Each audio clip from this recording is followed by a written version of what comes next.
all aspire to buy a home at some point or the other in our lives. But what do you do before you can afford one?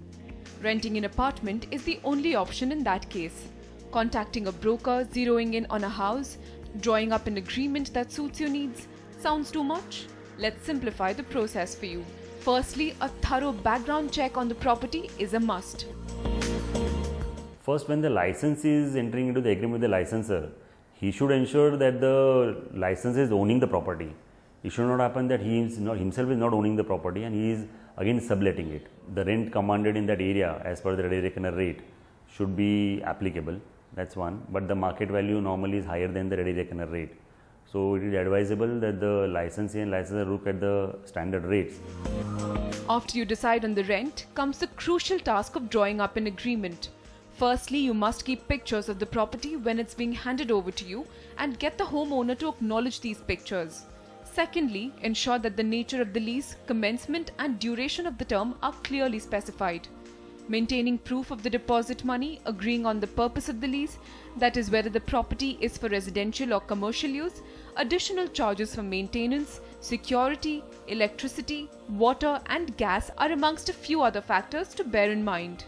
One of the most common causes for dispute is refunding the security deposit. So what do you do if the homeowner is refusing to return your deposit? Sometimes there is a misappropriation of deposits also, and in spite of the licensee paying the rents in advance, the licensor still doesn't return the deposits. Then you have to go to the court, because first we need to give legal notice, and if the person doesn't pay a heed to the legal notice, then we directly go to the court, which goes under the Maharashtra Rent Control Act, and that it's under small causes in Mumbai. One tricky question that tenants are faced with every time they renew their agreement is, do they need to pay the brokerage again? There is no certain law which says, that you need to pay the brokerage again. But since you are availing his services, since the broker or the property consultant is there with you always, helping you out in your in each and every need of the hour, so that is the reason one should actually pay the brokerage. Today, with most aspects of real estate going online, be it booking a flat, registration or even payment, drawing up a home rental agreement too is no big task. Take the create your own rental agreement option by housing.com for instance. Here you can key in your basic details like landlord and tenant names, address, size of the property, payable rent and security deposit. All you have to do is pay the stamp duty costs and service tax and voila!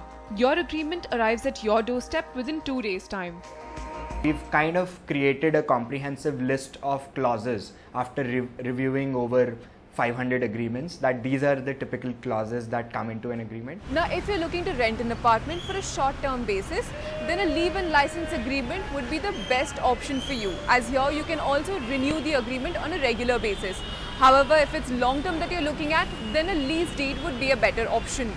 But most importantly, when in doubt, don't hesitate to contact a legal expert to give you a second opinion on your agreement. From Mumbai, Ankita Sinha for NDTV.